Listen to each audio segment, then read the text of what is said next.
ahead. Yeah.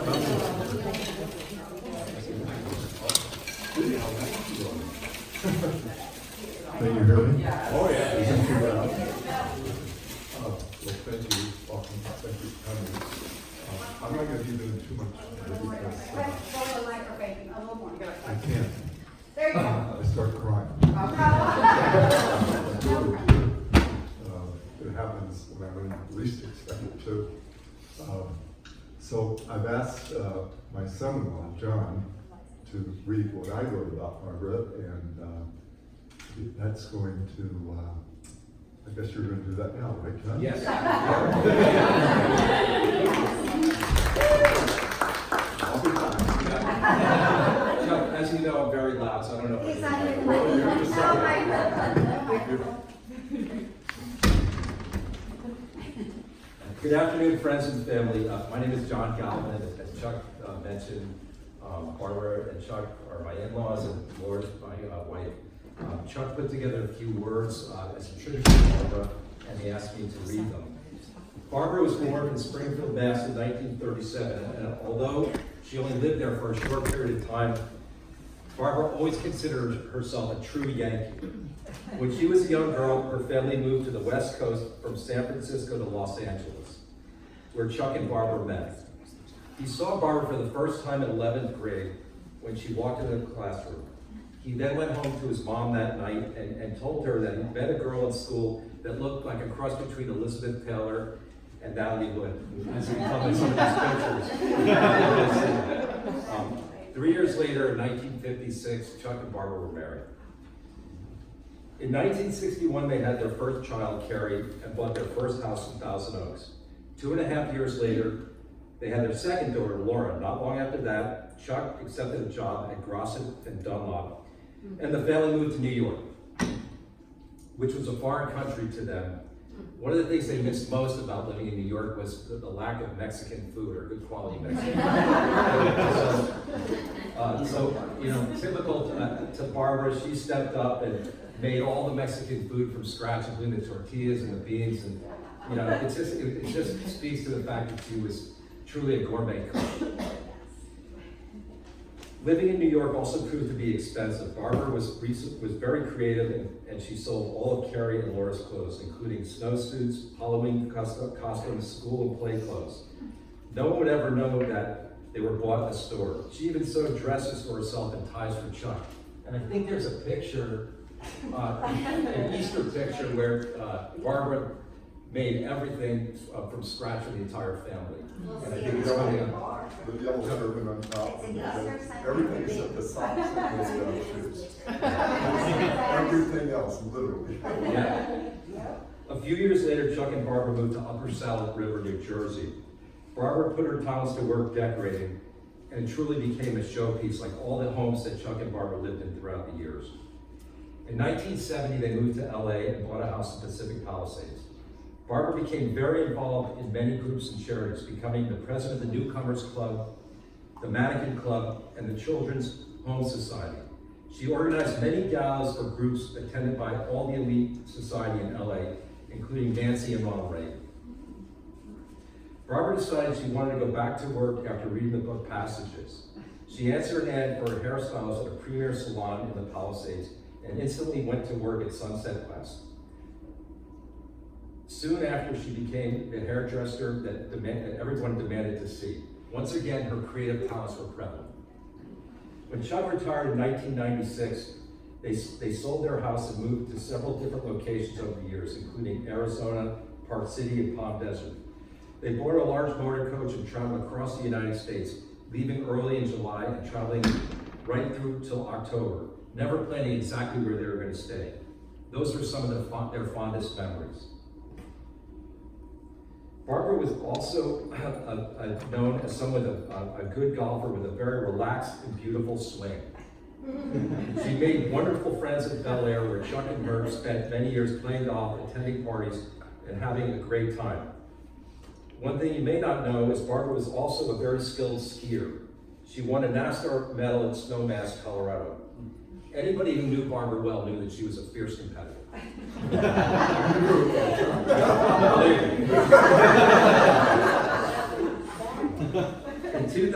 15, they moved to Venice, Florida. Barbara loved it here. She even embraced the humidity, saying it was great for her skin. She loved to sit on the back veranda and watch the wildlife on her backyard.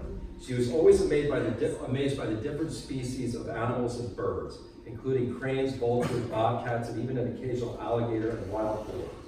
Her presence on the veranda will be missed every day. Chuck is forever grateful that he and Barbara lived such a blessed life together.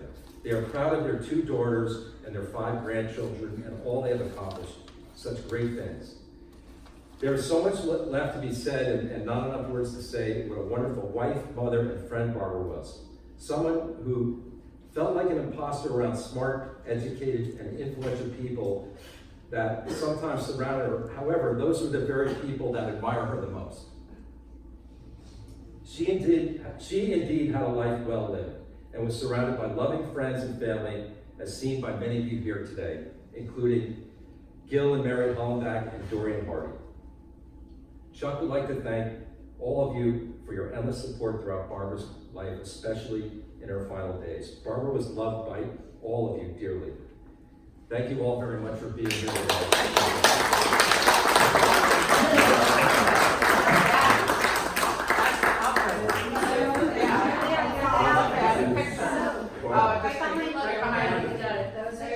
Oh, there it is. There's no, I'm impressed. And they were lined coats. So they take turkeys. I don't eat this, is that what you're saying, or maybe I did. Is it coming through? Yeah. I'd like to introduce my family now. So would my family please come up? Okay.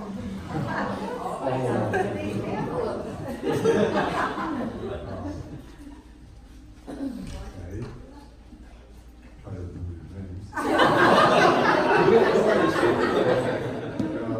It's very, I've been going to counseling, and Carrie's given me a couple of books on grief, and there's definitely such a thing as a grief brain, believe me.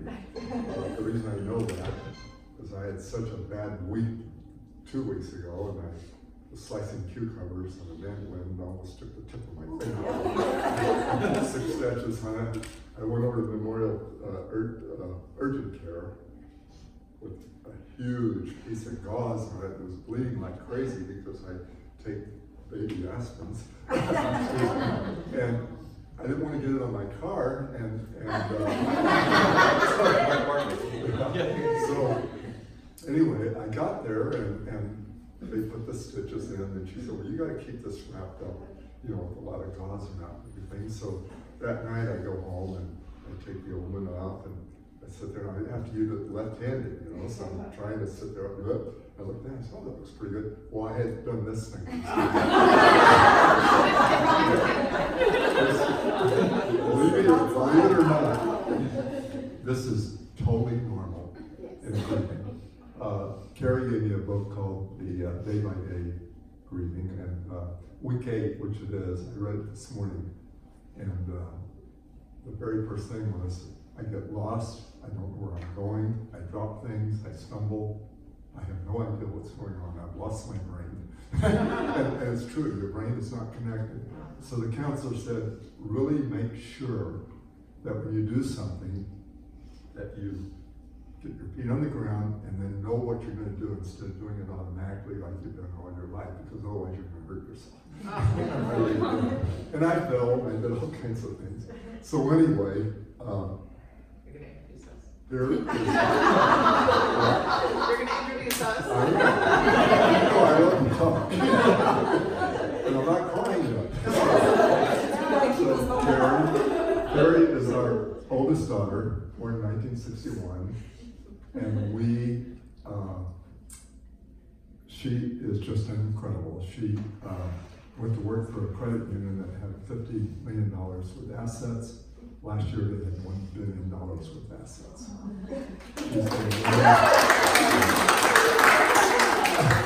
She's been named in Santa Cruz, California as the Person of the Year. She's received awards throughout the world, literally. She's gone overseas and made presentations, and she even Governor Schwarzenegger honored her at a big event in Sacramento for all the volunteer work that all her employees did. Wow. We And truly- her credit union was just named And her- the oh, best this is- place to work there in are the six- nation. 6,000 credit unions in the whole United States. Hers and Shelley's and Helen. He called me a couple weeks ago, he was so excited. And so that's my other Carrie. And with her friend, they're friends of Richard Branson. That's pretty nice to go there right now. So anyway, and then this is my next daughter, Laura. Laura was different from Carrie. Laura, we lived in Pacific Palisades. When we moved there, it was a upper class neighborhood, but not, not what it's become now with all the movie stars and celebrities, although a lot of them live there. And I just sent it out to everybody. We bought a house up on the hill that probably had the best view in all of Los Angeles. You saw from Dodger Stadium over here, all through downtown LA, all the way up to the Queen Mary, the Big Long Beach, and then up the coast to Santa Monica Bay, and then over to Malibu. We paid $90,000 for it in '71 when we moved there, and I thought, Barbara, we really overpaid for this house. Zillow has it listed right now for $5.4 million. Can you believe that? Why did we ever leave? I know why we left, because I wanted to build our country club, and I like to stay there and drink with everybody. And so I said, don't get me out of here. Because you're going to kill yourself on Sunset Boulevard. I'm going.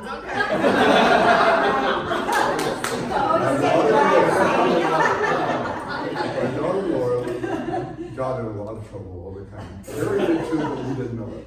Yeah, she got caught every time. And Laura we got notes every week from the school saying she was going to graduate when she did this or that. So one time she's failing math.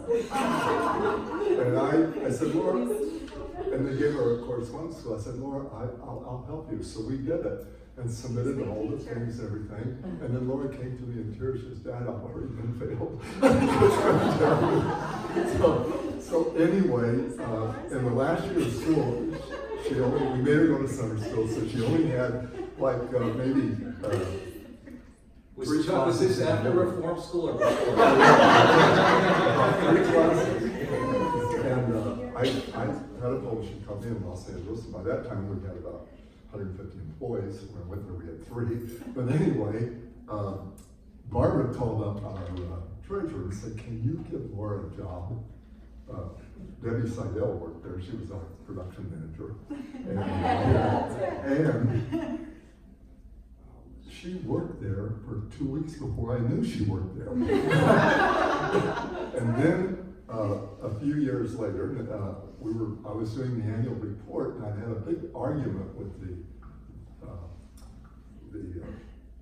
the people the auditors, because we were a public company. And they wanted me to write out some inventory to them, right? And all of a sudden my secretary comes in and says, Chuck, the executive vice president, the sales manager, the human resources guy, and the vice president and the sales manager, they got to see you right now. And I thought, oh God, is something wrong? And they came in and they said, you must quit discriminating against Laura. Every time we recommend a raise, you cut it way down. And I did. So we sold the company, and I got to tell a great story about her. I hope I'm not boring, but we sold the company to Grosset and Dunlap, and at the time, Phyllis Graham was the president of Grosset. And we had a series of cookbooks called HP Books. Also, they did automobile books and everything and all that. I just didn't know until last night that they gave Laura the production job. I knew that, but I didn't know she went to RR Donnelly to take a course in printing so that she could negotiate better. Yeah. And she loved Crawford, Indiana. Crawfordsville, Indiana. Yeah, and she loved going there. Population She was said 500. the big thing was to go to the bowling alley. So anyway, I I said, well, she said, you know, she does so much. And so when Phyllis Graham called me, she says, you know, Chuck, we do the same format in the books, our HP cookbooks. And we're paying like $1.40 a piece, and Laura's negotiated price for $1.10 a piece. And we print a hell of a lot more books than you do. How did she do that? I said, because she's good, Phyllis. So Phyllis was so impressed. And of course, she was trained by Debbie. I called Debbie. And I know.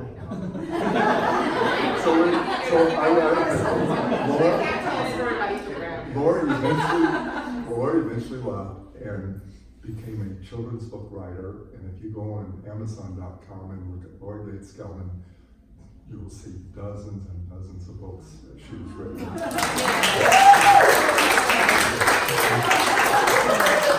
Award winners from Disney, Sesame Street, the Smithsonian Institute, and all kinds of them. I mean, they just thought she was the best. And she has some I'm not. I don't tell the long story. See, they don't have to. So, then my very first grandchild is Miss Sarah, who lives in New York City. She was raised in Santa Cruz, California. She went to school and won, I think, every award you could possibly win. She had those ribbons they put around there. She had like 15 of them, I don't know. And all these societies. She works for the Discovery Channel in New York. And is doing incredibly well. And the president of her division has written a long letter saying that she should go to Tokyo to represent Discovery for the Olympics that are coming up in May. So that'd be pretty cool. And then, I'm going to keep it in the family. Okay. So then I have. Bartender Alex. No, Emily's. Oh, I see. She's So in he's the family. Oh, yeah, well, then I got, where's my? Alex, she's doing both Alex. Oh, Okay. so Alex is next, In the These are my first. in the first offer, Yeah. with Carrie's family. And Alex is next after Sarah, and he's an unbelievable guy. He's a champion surfer. Honestly, up and down the coast, you walk in his bedroom, the walls are covered with rewards.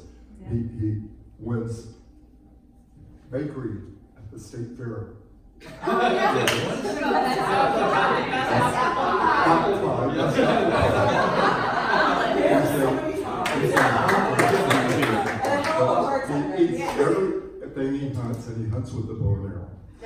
He just got a big deer the other day, and he butchered it himself and put it away for a while. If you don't like venison, you're missing something. And then also, there's one picture you may have seen on Facebook with a little kayak, and he caught a fish that's twice as big as the kayak.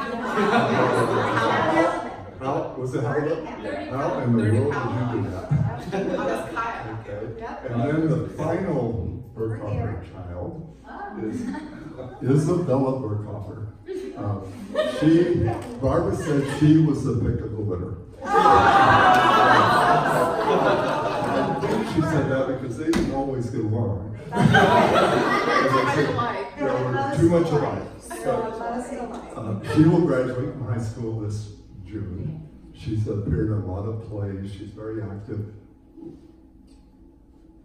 Carrie just sent me a video that she made where she got up and made a speech about Climate change. climate change, right out of her head at the school that she was in, and it was incredible. It really was. I couldn't believe it. Terry, you have Students for Environmental Awareness after And then John and Laura got married and gave us the absolutely beautiful Emily. No. I thought you were saying Emily. Emily also worked in New York City, having grown up in Newport, Rhode Island. And one time we visited, and she says, Dad, Grandpa, I'm leaving here because the city ain't big enough for me. and she's doing extremely well. Yes. And so then now I could go to Eliza. Eliza might be the sweetest grandchild. The reason I say that, because I just invited her to move in with me. She Little bit is of a pride. housekeeper, she's everything. And so then we have John, who Laura married, and I'll tell you what a great marriage she made. It's just a terrific guy. And, I want to recognize Joe. He was so good to us. He came over and gave Barbara her last rites. He's a neighbor of ours. And you were just, I couldn't deal with a lot, but you were just. Thank you. You were instrumental.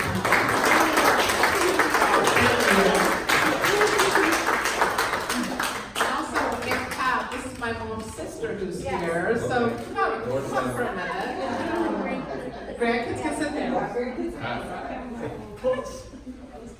And this is my mom's sister, Pat, and she is younger than my mom. They also had, and they had an interesting life together. They had a single mom most of their life that was legally blind, that raised them. She worked at the Veterans, was it the federal building? She had a snack shop there that she got as a benefit for being blind to run that, and she raised very strong women. So we're so glad that you came.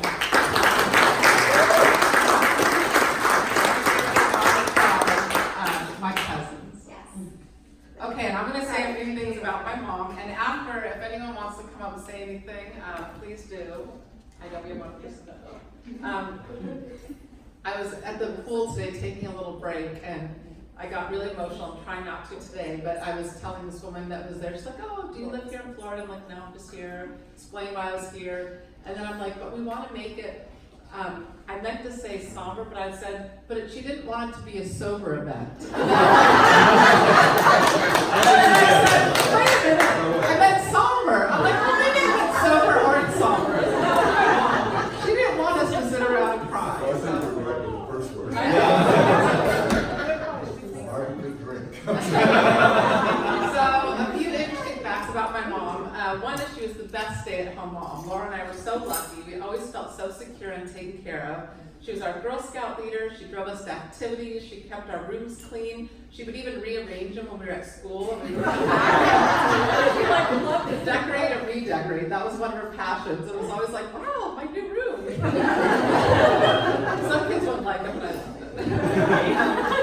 Another thing that we loved when we were young, it was like the 60s, and she was super fun. My parents had good friends across the street, Gil and Mary, that they all had fun going out with each other, and we would get babysitters. And Laura and I would sit with her. She had a little table she would sit at to put her makeup on, and we would watch her get ready and all dressed up. And we just thought, oh, what a pretty mom we have. It was just so fun. She would put on her fall, she called it, which is her fake hair. She was so and it wasn't easy being a teenager around my mom, because we tried to get away with things and it didn't work. Some moms were oblivious, and we always hung out at those houses. Our mom clearly had her own teenage year fun, because she figured out instantly almost what we were up to. So we realized that she was kind of with it, and we didn't like it. Our mom was also always our advocate. She taught us to be persistent to get what we need. She would demonstrate this to us regularly, whether it was calling someone to complain about the wrong charge on a bill, or calling another mom because someone was mean to us. I just went to my 40-year high school reunion, and we were remembering things. It's so funny, people remember different things about you that you have no recollection of. And one of my friends came up to me and said, I remember your mom calling my mom saying that I was the one instigating it all, but it was really you. I was like, oh yeah, my mom was like that. She always took action. If we need to be rescued from something hard in our life, like the end of a relationship, or a broken leg and arm at the same time, like in Laura's case, she was right there. She always helped us. And I remember renting a furnished apartment in college, and the apartment was empty when I arrived. And I kept calling the office and complaining that there's no furniture for a couple of days. And I finally told my mom, and she freaked out and said she's going to call right away. And I have no idea what she said, but 20 minutes later, 2 men are hauling furniture in my apartment. That was my mom.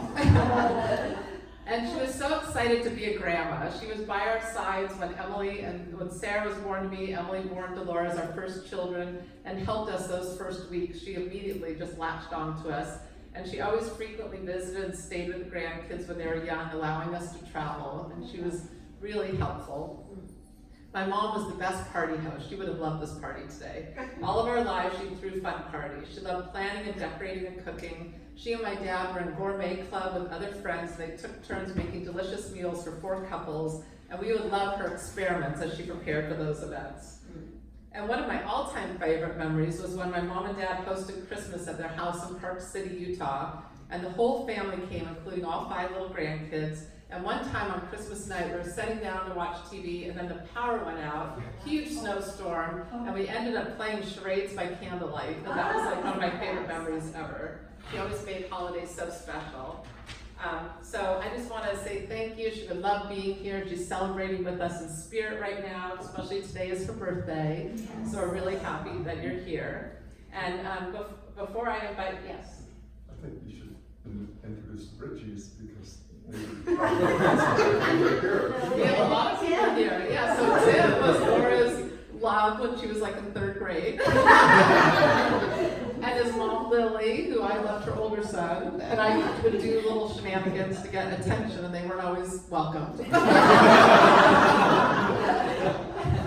So we appreciate you guys being here. Also, before I invite others to stand up, one of her good friends, Pat Porter, who couldn't be here, wanted me to say a few words. And she and my mom met at a charity lunch when they took a bus down to the Queen Mary, and they were in kind of a newcomers club. And they became fast friends and learned that their husbands already knew each other in publishing. And so she wrote to me, "We were together in gourmet groups, starting one of our own, which is definitely a competition between all of us. The fellows picked the wines and the girls did the dinners. Oh my, were we ever good." So much of our life in California is filled with your mom and dad. We were in a way family. I could talk to her about anything and did. She was a good listener, and somehow whatever problem it was solved with her listening to it. All I can say is a huge piece of my heart went with her. I loved her as a sister and still do.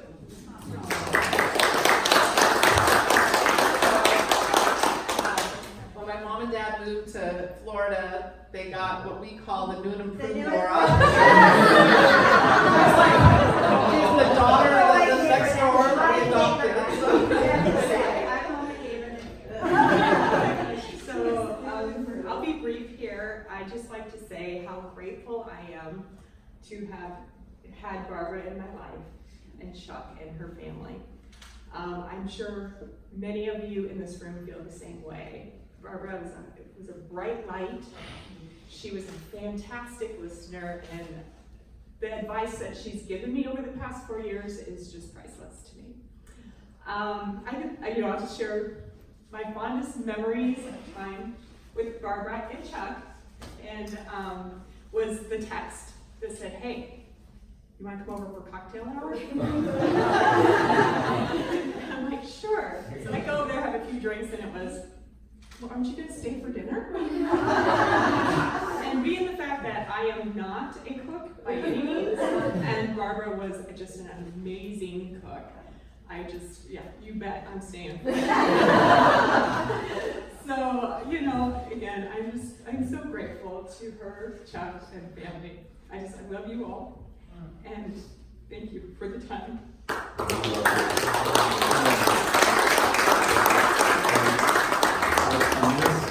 Kathy Quidell, who is a retired American Airlines stewardess and head of the whole people that are retired, I think. Kathy bought a condominium in Snowmass in Aspen, same time we did. 1970. Yeah, and we met, and we paid such a ridiculously small amount of money for it compared to what they're worth now. And so we would go camping with them and ended up at Snowmass to ski. And they've been dear friends. And then one day they moved from, you were living in Salem We were living in New Jersey. New Jersey, and then her husband got transferred to LA, and next thing she knows, they were our neighbors in the Palisades. And then Lana Gross was our neighbor in Arizona, up in Scottsdale, a place called Desert Mountain, which had 6 golf courses. we sold it because I wasn't good enough to play some No way. And so she's a very dear friend. She lost her husband 4 years ago, I think. And then just one other, the people like Sandy, you've been so terrific. Oh.